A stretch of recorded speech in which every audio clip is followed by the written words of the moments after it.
This channel does not promote any violent, harmful, or illegal activities. All content provided by this channel is meant for an educational purpose only.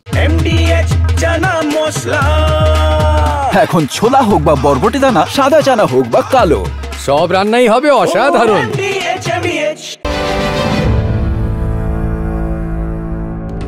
Modi চোর, BJP চোর,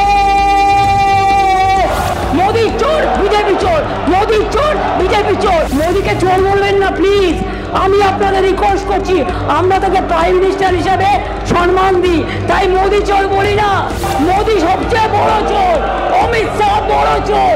লজ্জা করে না নির্বাচন কমিশনকে দিয়ে, তাদের দিয়ে ভোট করে জিতে আসেন।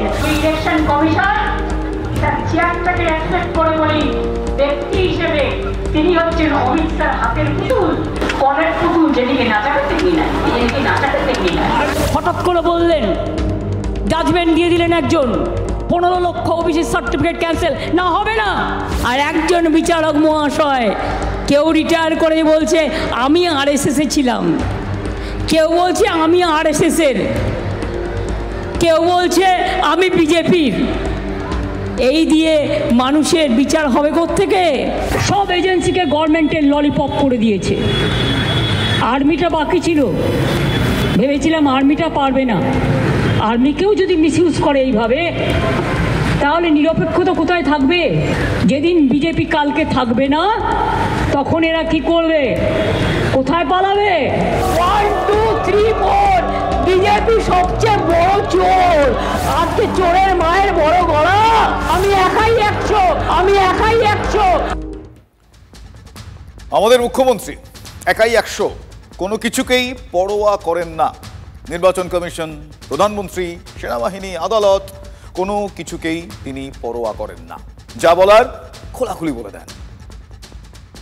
আমাদের শিক্ষক পদে এখনও মোট ভ্যাকেন্সি আছে 56,000।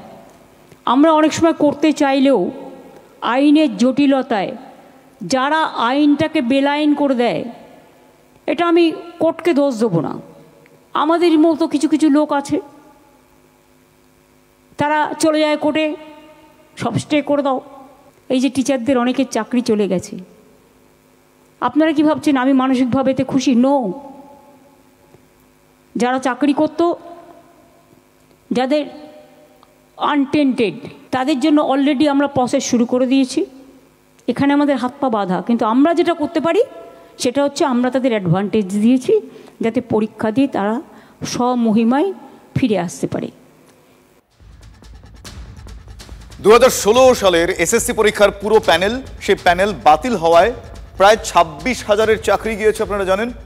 মুখ্যমন্ত্রী তাতে মোটেও খুশি নন, নিজেই তিনি বলেছেন সেটা। আবারও পরীক্ষা হবে এবং সেই তারিখও আপনারা জানেন, 7 তারিখ, মানে 7ই সেপ্টেম্বর এবং 14ই সেপ্টেম্বর।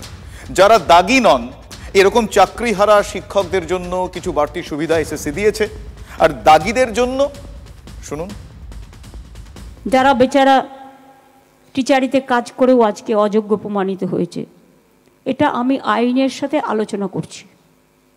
আইনত আলোচনা করে হয়তো টিচার তারা হতে পারবেন না কোর্টের নির্দেশ অনুযায়ী, কিন্তু তারা যাতে গ্রুপ সিতে পায় বা সেই রকম পর্যায়ে সেটা দিতে পারি কি না আমরা, সেটা আইন যা বলবে, আইনের সাথে কনসাল্ট করে খুব শীঘ্রই আমরা এটা জানাবো।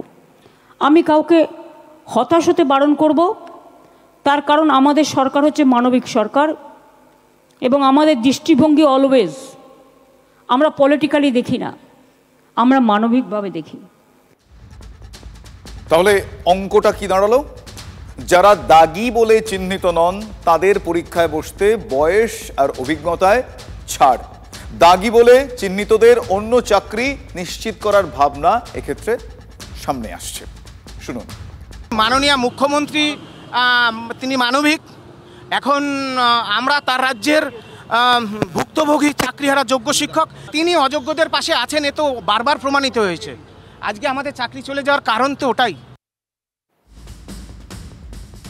এবারের এই নিয়োগ পরীক্ষা বাতিল করে দাগি হিসেবে চিহ্নিত নন এরকম সবাইকে চাকরিতে ফেরানোর দাবিতে বিধানসভায় ঢুকতে যান সুমন বিশ্বাস সহ বেশ কিছু চাকরিহারা শিক্ষক। কি বলেছেন তারা শুনুন।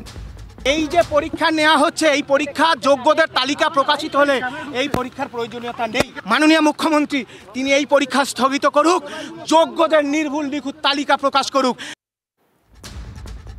যে শিক্ষকরা দাগি বলে চিহ্নিত নন তারা চাকরি ফেরতের দাবি করেছেন। আন্দোলনে নামলে পুলিশ নির্বিচারে লাঠি চালিয়েছে, এমনকি শিক্ষককে লাথি মেরেও পুলিশ কর্মী পার পেয়ে গিয়েছেন। নতুন করে আর কি বলি। আর দাগি চিহ্নিতরা মুখ্যমন্ত্রীর কাছে কোট আনকোট বেচারা। যারা বেচারা টিচারিতে কাজ করেও আজকে অযোগ্য প্রমাণিত হয়েছে, যারা বেচারা টিচারিতে কাজ করেও আজকে অযোগ্য প্রমাণিত হয়েছে। হয়তো টিচার তারা হতে পারবেন না কোর্টের নির্দেশ অনুযায়ী, কিন্তু তারা যাতে গ্রুপ সিতে পায় বা সেই রকম পর্যায়ে সেটা দিতে পারি কি না আমরা। আপনারা প্রত্যেকে লক্ষ্য করেছেন এই দাগিদের ব্যাপারে বারবার নরম মনোভাব দেখাচ্ছে রাজ্য সরকার। বারবার হাইকোর্ট, সুপ্রিম কোর্টে বারবার ধমক খাওয়ার পরেও দাগিরা কোট আনকোট বেচারা।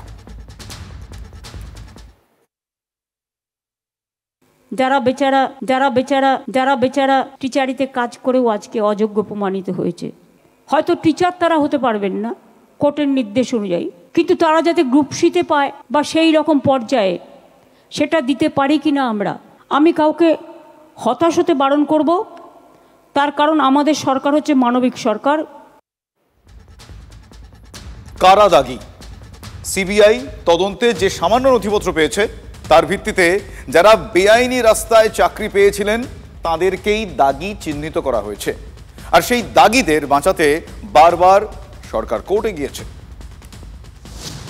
সুপ্রিম কোর্টের স্পষ্ট নির্দেশ, দাগিরা কোনোভাবেই পরীক্ষায় বসতে পারবেন না। তারপরেও দাগিদের তালিকা প্রকাশ করেনি এসএসসি। সুপ্রিম কোর্টের ধমক খেয়ে দাগিদের তালিকা প্রকাশ করতে দেখা যায়। 1400 দাগি এবারের পরীক্ষায় বসার অ্যাডমিট কার্ডও পেয়েছেন। আজও সুপ্রিম কোর্টের বিচারপতি সঞ্জয় কুমার এবং বিচারপতি অলোক রাধের বেঞ্চ সিবিআইকে প্রশ্ন করেছে। আজও সেই প্রশ্ন সিবিআইকে করেছে। দাগিদের হেফাজতে নিয়ে জিজ্ঞাসাবাদ করার কথা সিবিআই এর, সেটার কি হলো সে প্রশ্নটাও কিন্তু উঠছে। বিচারপতি সঞ্জয় কুমারের মন্তব্য, ওয়েমার শিটে কারচুপি করে চাকরি প্রার্থীদের জীবন নষ্ট করে দেওয়ার পর এখন দাগি প্রার্থীদের সুযোগ দেওয়া হচ্ছে কেন? যে রায় দেওয়া হয়েছিল তাকে চ্যালেঞ্জ জানিয়ে হাইকোর্টে গিয়েছে রাজ্য, সেখানে দাগিদের হয়ে সওয়াল করেছেন এজি। বুঝতেই পারছেন দাগিরা কি ধরনের ব্লু আইড বয়, কতটা নয়নের মণি। যারা বেচারা টিচারিতে কাজ করেও আজকে অযোগ্য প্রমাণিত হয়েছে। আজ হাইকোর্টেও বিপাকে পড়তে হয়েছে এসএসসির আইনজীবী কল্যাণ বন্দ্যোপাধ্যায়কে। আবারও অযোগ্যদের মামলা বাতিল হয়ে গিয়েছে হাইকোর্টে।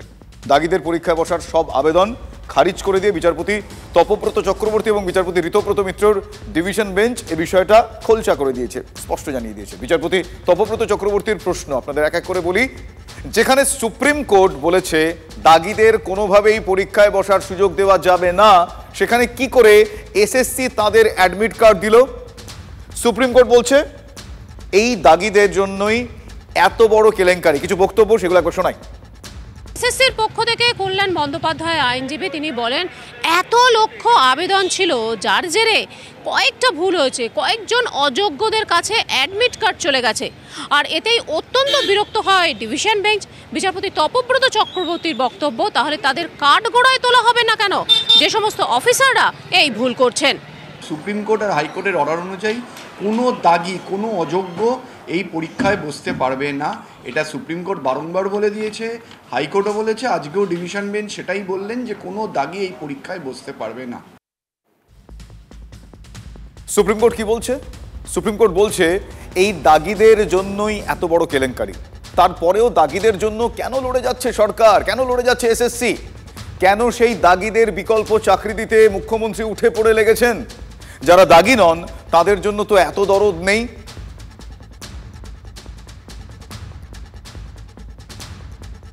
যারা বেচারা টিচারিতে কাজ করেও আজকে অযোগ্য প্রমাণিত হয়েছে। এদের প্রতি মাননীয় মুখ্যমন্ত্রীর স্নেহ বা দুর্বলতা যাই বলুন না কেন, তার কারণটা কিন্তু আসলে পয়সা। কেউ আপনার দলের নেতাকে বা আপনার দলের নেত্রীকে বা আপনার দলের নেতা নেত্রীদের ছাড়া দালালদের পয়সা দিয়েছেন বলে তাদেরকে ওই ধরা পড়ে যাওয়ার পরে তাদেরকে এবার ঘুরপথে চাকরি দেওয়ার বন্দোবস্ত করবেন, অন্য নাগরিকরা তারা ইকুয়াল অপরচুনিটি পাবলিক এমপ্লয়মেন্টে পাবে না, এটা হতে পারে না। হয়তো টিচার তারা হতে পারবেন না কোর্টের নির্দেশ অনুযায়ী, কিন্তু তারা যাতে গ্রুপ সিতে পায় বা সেই রকম পর্যায়ে সেটা দিতে পারি কি না আমরা, সেটা আইন যা বলবে। আজকে দাগিদের টেন্টেড টিচার্সদের প্রোটেক্ট করার জন্য তাদেরকে আবার করে জাগিয়ে তোলার জন্য আপনি অ্যাডভোকেট জেনারেলকে পাঠিয়ে দিলেন। আপনাদের ইন্টেনশনটা বোঝা যায়। পিছনের দরজা দিয়ে যেন দাগিদের চাকরি দেওয়ার জন্যই তার একমাত্র লক্ষ্য। আইনের সাথে কনসাল্ট করে খুব শীঘ্রই আমরা এটা জানাবো। কারণ মুখ্যমন্ত্রী জানেন যে নামগুলো যখন বাইরে চলে আসবে, হাজার হাজার নাম, তখন তিনি আর এই যারা যারা ঘুষ নিয়েছে তাদেরকে প্রোটেক্ট করতে পারবেন না। সেই কারণেই আজকে লাস্ট চেষ্টা, মরিয়া চেষ্টা করে যাচ্ছে। আমি কাউকে হতাশ হতে বারণ করব, তার কারণ আমাদের সরকার হচ্ছে মানবিক সরকার এবং আমাদের দৃষ্টিভঙ্গি অলওয়েজ আমরা পলিটিক্যালি দেখি না। এই সরকারের কোনো লজ্জা নেই। এসএসসি যখন দাগিদের লিস্ট বের করে, যোগ্যদের লিস্ট বের করে না, দাগিদের লিস্ট বের করে, তখনই সারা পৃথিবীর মানুষ জেনে যায় যে এসএসসি স্বীকার করে নিয়েছে যে এই সরকার, মমতা ব্যানার্জির সরকার, কতটা টেন্টেড। অপরাধের রাজত্ব চালাচ্ছে পশ্চিমবাংলায় দুষ্কৃতীদের দিয়ে। তার মাথায় মুখ্যমন্ত্রী, উনি অপরাধীদের পাশে, উনি দাগিদের পাশে, উনি লুটেরাদের পাশে, এরাই ওর ভরসা। অযোগ্য বিষয়টার সঙ্গে এখনও টেকনিক্যাল কিছু বোধহয় প্রশ্ন আছে এই বিষয়ে, যেহেতু এটা একটা পলিসি ডিসিশনের ব্যাপার। 2 নম্বর, এটা আদালতে এখনও চলছে, ফলে আমি গোটা এই বিষয়টায় আমার এখতিয়ারেও নয়, আমি এটা নিয়ে কোনো রাজনৈতিক মন্তব্য করবও না। ফলে ওটা ঠিক কাদের, কী জন্য, কীভাবে, কোন মাপকাঠিতে কি আলোচনা চলছে, ওর উপর দাঁড়িয়ে কোনো মন্তব্য করব না। যারা বেচারা টিচারিতে কাজ করেও আজকে অযোগ্য প্রমাণিত হয়েছে, হয়তো টিচার তারা হতে পারবেন না কোর্টের নির্দেশ অনুযায়ী, কিন্তু তারা যাতে গ্রুপ সিতে পায় বা সেই রকম পর্যায়ে সেটা দিতে পারি কি না আমরা। আমি কাউকে হতাশ হতে বারণ করব, তার কারণ আমাদের সরকার হচ্ছে মানবিক সরকার। এদেরকে কেন এই কথাটা বলা হচ্ছে, একটা ললিপপ দেওয়া হচ্ছে আবার, কারণ আইনত মুখ্যমন্ত্রী এটা করতে পারেন না, আবার কোর্টের সামনে গিয়ে তাকে থাপ্পড় খেতে হবে। এটা মুখ্যমন্ত্রী লোভ বা ললিপপটা দিচ্ছেন হচ্ছে এই দাগিদের সামনে, যাতে দাগিরা কাকে টাকা দিয়ে বা কাকে ধরে তাদের চাকরি হয়েছে সেটা যেন প্রকাশ্যে না বলেন। মোদি চোর, বিজেপি চোর, মোদি চোর, বিজেপি চোর, মোদি চোর, বিজেপি চোর। মোদিকে চোর বলবেন না প্লিজ, আমি আপনাদের রিকোয়েস্ট করছি। আমরা তাকে প্রাইম মিনিস্টার হিসাবে সম্মান দিই, তাই মোদি চোর বলি না। মোদি সবচেয়ে বড় চোর, অমিত শাহ বড় চোর। লজ্জা করে না নির্বাচন কমিশনকে দিয়ে, তাদের দিয়ে ভোট করে জিতে আসেন। ইলেকশন কমিশন তার চেয়ারটাকে অ্যাকসেপ্ট করে বলি, ব্যক্তি হিসেবে তিনি হচ্ছেন অমিত শাহ হাতের পুতুল, কলের পুতুল, যেদিকে নাচাতে দেখি না, যেদিকে নাচাতে দেখি না। হঠাৎ করে বললেন, জাজমেন্ট দিয়ে দিলেন একজন, 15 লক্ষ ওবিসির সার্টিফিকেট ক্যান্সেল না, হবে না।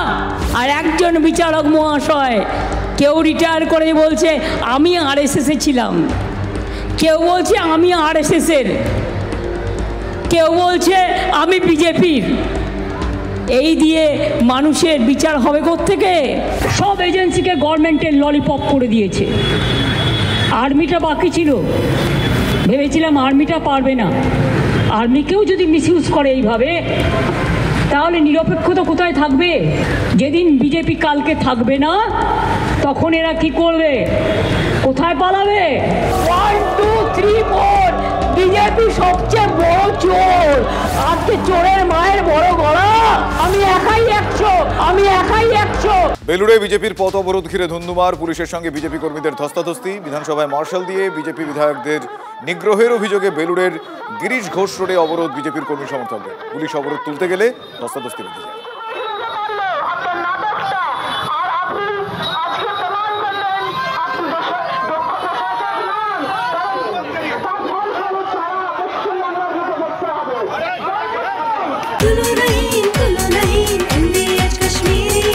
আরে কম দে কিন্তু খাঁটি দে।